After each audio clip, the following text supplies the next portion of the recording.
영광의 박수입니다. 하나님께 우리가 가진 것으로 전가되는 찬양으로 박수로 하나님께 영광 돌리는 것입니다.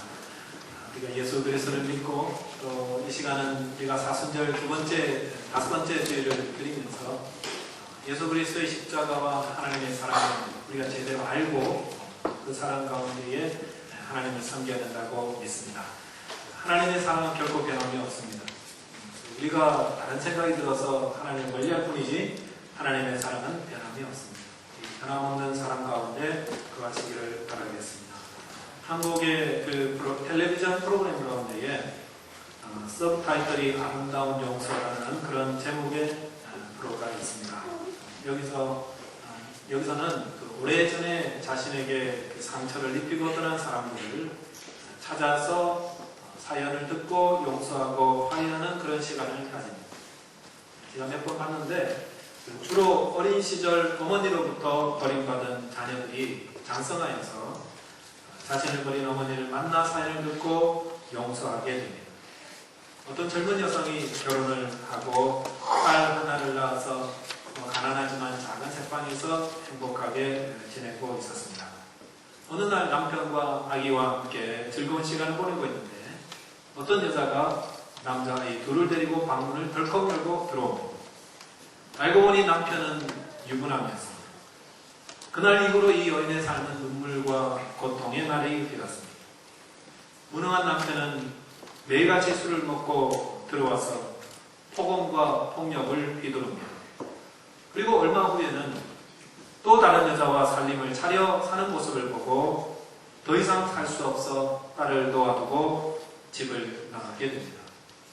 그래서 어떻게든 자리를 잡아서 딸을 찾으러 오리라 이렇게 마음먹고 나가는데 시어머니가 떠나는 며느리에게 다시는 오지 말라 이렇게 엄한 말을 남깁니다. 그래서 멀리서 딸의 성장하는 모습을 지켜보는 이 여인은 시어머니의 남긴 말 때문에 감히 딸 앞에 나서지 못하고 소가래를 하면서 그냥 1년, 2년, 10년 그렇게 세월을 보내고 말았습니다. 자, 그러는 동안 남겨진 딸은 자신을 버린 엄마를 원망하면서 살아갑니다. 내가 버려졌다는 이 생각이 굉장히 자존감의 상처를 입힙니다. 그리고 나는 소모품으로 세상에 태어난 것이 아닌가. 그래서 그는 그의 삶을 불행하다고 생각하며 살아갑니다. 그렇게 장성하다 보니까요, 그 원망은 사라지지 않습니다.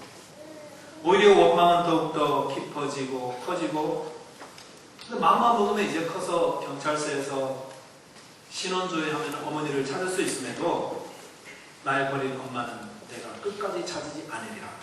이렇게 분노하고 미워하게 됩니다. 자, 그런데 결혼을 하고 아이를 놓고 둘째 아이를 놓고 나서 그제서야 나를 버리고 간 엄마를 이해할 수 있을 것 같은 생각이 듭니다. 그리고 남편이 나서서 용기를 북돋워줍니다.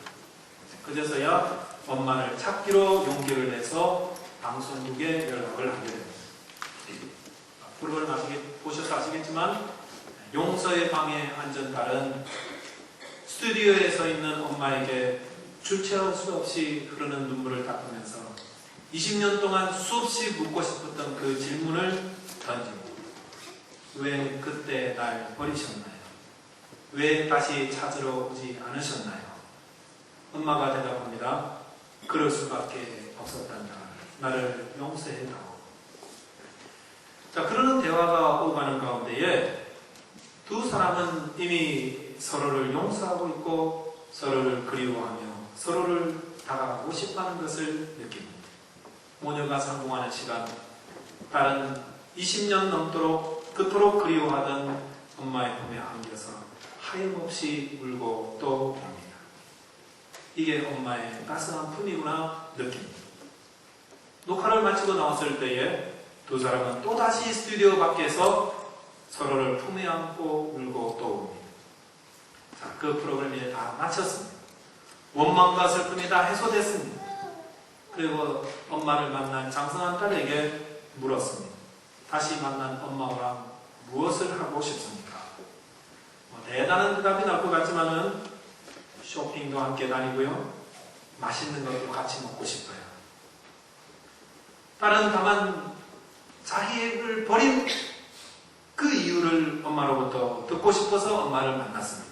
그런데 그 이유를 알고 엄마의 품에 안기자 엄마와 지내는 시간이 얼마나 행복한지 그제서야 알게 됩니다. 이렇게 좋은 엄마를 왜 빨리 찾지 않았겠습니까? 괜히 엄마를 향한 오해와 원망으로 엄마를 멀리했던 시간이 참 어리석게 느껴지는 것입니다. 오늘 많은 사람들이 이런 오해와 그릇된 원망으로 자기가 누릴 수 있는 행복을 누리지 못하고 살아가는 경우가 있습니다. 사탄이 그렇게 우리를 조장하는 거죠. 사탄은 우리에게 속삭입니다. 특별히 사탄은 거짓의 아비이기 때문에 아주 거짓말에 능수능란합니다. 사탄의 속삭임 중에 가장 충격적인 말은 너희는 소모품이야. 이런 말입니다. 여러분, 내가 소모품이라는 생각이 들면은 그때는 모든 것들이 다 의미가 사라집니다. 절망하고 분노하고 원망하게 됩니다. 가정에서도 내가 밥만 하는 밥순이다 이런 소모품이라는 생각이 들면은 그때부터 한없이 좌절하게 됩니다. 내가 돈만 벌어오는 소모품인가? 나는 엄마 아빠의 심부름꾼인가? 이런 거 있잖아요. 그런 소모품이라는 생각. 혹은 교회에서도 혹은 이 땅에서도 우리가 65억 인구 가운데에 한 사람이라고 생각하면 보이지도 않습니다. 사탄은 그런 것들을 부추기죠. 이 넓고 넓은 우주 가운데 너 한 사람의 존재가 얼마나 작은지 아느냐. 그러면서 우리에게 그 근거를 제시해 보입니다. 그러면서 너희 자신 안에 있는 고통과 답답함을 봐라. 그리고 너의 상처와 실패를 봐라. 너 지금 하나님이 살아계시다면 왜 네가 그렇게 힘들겠느냐. 교회 다니는 사람들도 저렇게 어려움 당하는 거 보지 않느냐. 이렇게 근거들을 제시하면서 사탄은 우리에게 속삭입니다. 그러면서 너는 소모품이야. 너는 별 소용없어. 이렇게 속삭이는 사탄의 속임수를 잘 기억하시기 바랍니다. 그런데 사탄이 무엇 때문에 이렇게 속삭이겠습니까?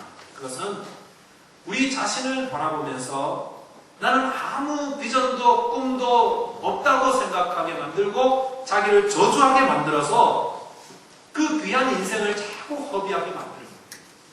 엄마가 저기 있는데도 오해와 원망으로 다가가지 못하게 자꾸 만드는 것입니다. 그래서 결국